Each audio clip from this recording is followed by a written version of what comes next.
Representative Alexandria Ocasio-Cortez was on Cuomo last night. In fact, that's the reason why I got bumped from the show, but it's okay because she's a great guest.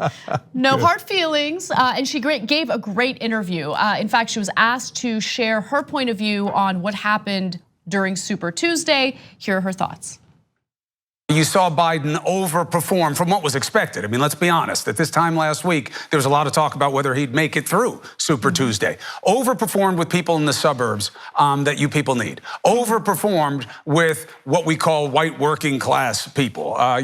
We both hate the demographics, but they are what they are. Those are the labels. Why did he overperform? How do you win back, especially in a place like Michigan, where Bernie Sanders must beat Biden? Well, I think one of the things that we saw, and first of all, of course, we want to be good sportsmen in this process and to congratulate the former vice president on his performance, but he overperformed because he had low expectations. And I think that's one thing that we have to clarify. It was kind of a last minute consolidation of some of the more moderate and conservative Democratic candidates in the cycle, which happened right before this race. And for folks who are making that decision in the 72 hours before the race, where you have these dramatic developments, that is compelling, but that is an event and it is a moment. It is not necessarily a movement, which is what the senator has been building, not just over the past year, but over the past several years. True again. Also, something to notice last night, his performance among Latinos will help put critical states in play in November. Nevada, Arizona, Colorado. These are states that we need to be competitive, and Senator Bernie Sanders is delivering key constituencies that we need to win in November. So I was grateful for that interview because look, I'm not watching cable 24/7, so maybe there was a one other instance where this happened, but this was the first time that I've seen any segment following Super Tuesday where the reality of the situation was mentioned, dissected. I mean, everything that I've been seeing in the mainstream press has been like, oh, it's over for Bernie. It's over. That's it. It's done. He should drop out. He should drop out. He should drop out. He's got no chance. He's got no chance. What are you talking about? He's got no chance. Right now, Biden has a slight lead over Bernie. I guarantee you if the tables were turned, if Bernie were the one with the slight lead over Biden, no one would be saying, oh, this race is over, this race is over. Not one person, and everybody knows it. Every cable news host knows it, everybody who works at the New York Times knows it. You know that if Bernie had a slight lead right now, not one of you would say that Biden should drop out. In fact, so in the New York Times, of course, when it comes to most op-eds and even when it comes to the way their articles, their objective articles are skewed, it makes it appear as though Bernie's got no chance. But there is one big Bernie supporter who's a columnist at the New York Times. Elizabeth Brunig is the columnist I'm talking about.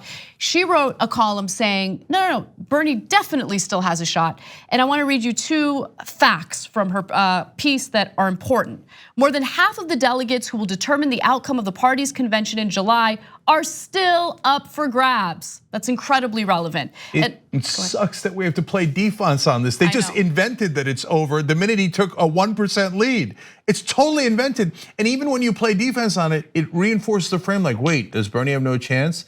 And you'd be shocked at how much of a difference that makes for voters. It shouldn't make any difference at all, but it does. It gives a sense of electability. And this was one other fact that I've been meaning to mention on the show, and I'm really glad that Brunig wrote about it in her column. She says, the map ahead could prove friendlier to Sanders with Biden-friendly southern states mostly spoken for. 100% right. I said that on Super Tuesday.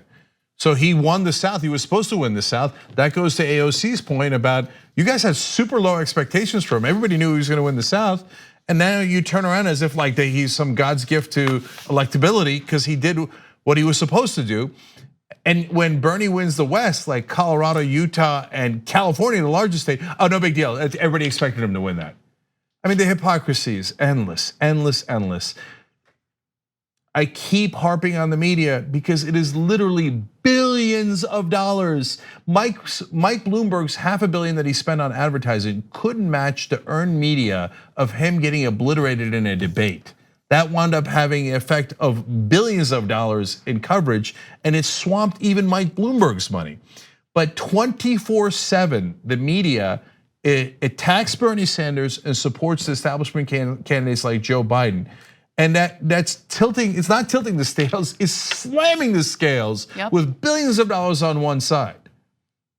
And another great point by AOC, we've been asking everybody, for God's sake, why don't you talk about Latino voters?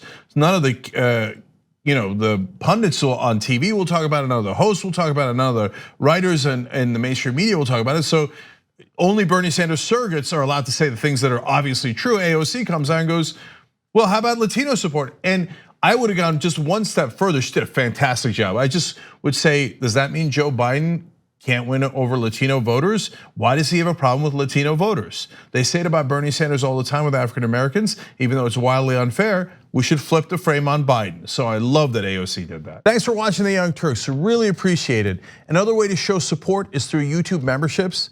You'll get to interact with us more. There's live chat emojis, badges.